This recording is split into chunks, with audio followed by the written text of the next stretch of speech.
What's up everyone, this is Adam, and I'm going to give you a short review on Silver Lining. Since this is a DLC episode instead of a full game, I decided to do something a little more untraditional. So, Silver Linings is the third part in the three-part series for the City That Never Sleeps DLC expansion from Marvel's Spider-Man. And it's done very well. I mean, it concludes this entire game on a somber note, and most importantly, it bridges the experience to the next game. Whereas the main campaign did have a lot of cliffhangers, here it tries to explain a lot more information of what players can expect.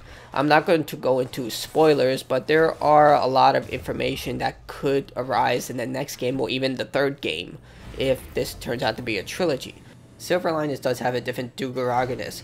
For the first episode, it was Black Cat. For the second one, it was Yuri Watanabe. And here it's Silver Sable. Here, Hammerhead has amassed control using Sable's technology, and Silver Sable has finally shown herself to try and take back what is hers. It also goes into depth about Silver Sable's background. It's very fitting because I felt like in the main campaign they were always rushing between characters. They didn't really explain a lot of them, but for these episodes they tended to focus on these specific characters. For the first one is introducing Black Cat, so that was a brand new character. For the second episode it was more about Yuri's backstory, which I felt was very well done, and it shows what type of person she is. And here it's about Silver Sable and her backstory. She's more than just an elite mercenary for the highest bidder. She has a reason behind why she is the way she is. It doesn't go completely in depth, but it's definitely a welcoming experience, especially for those who wanted more from the campaign. Speaking of the campaign, since this is the finale, it adds 2 more hours to the City That Never Sleeps, making the entire campaign, if you just play through the story, 6 hours in total. It also adds a bunch of more challenges, collectibles, and other items. So let's talk about the story first. It's very well done. It's well written, choreographed, and paced. It ends with an epic final boss battle that's unique and distinct, that will truly test players, especially if you play on ultimate difficulty like I'm doing right here.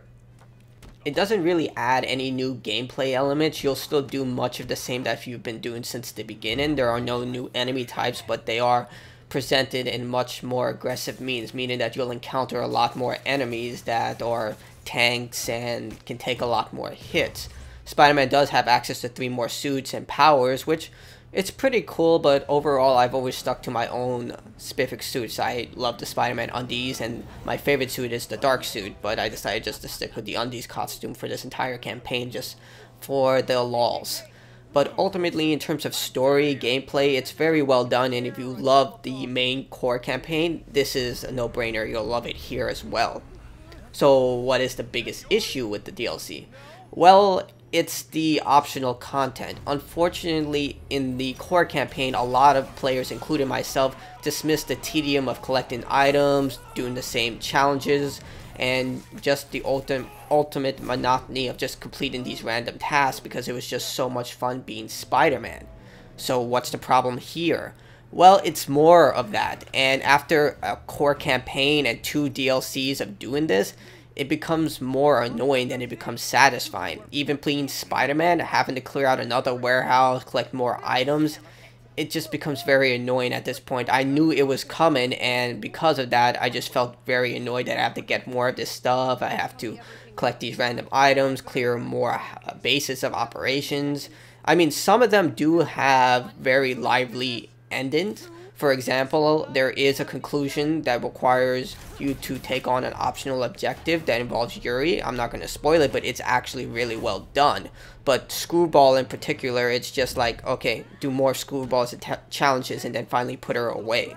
And it's very unfulfilling and not that climactic. And there's another side mission where you have to clear bases again, so it's really no different from what you've done before. So that is something I hope they fix in the sequel to this game and put less challenges and more story content, because that was something I was very livid about. I would have preferred more story missions instead of all these collectibles. Overall, I loved the conclusion. It was a great DLC, and as a whole it adds 6 hours more to the already amazing game. And despite the tedium of having to collect 3 DLCs worth of collectibles, doing the same challenges 3 times, and other little minor issues like that. I enjoyed playing from start to finish. I loved the characters. I loved just getting more Spider-Man, because we're probably not going to get another game for another 2 or 3 years, because Insomniac clearly did their homework and took their time with this game, and it shows. For my recommendation, if you love the game, you should definitely pick this up. It's worth it, and I had a great time from start to finish. What happened to you can thank me by not dying?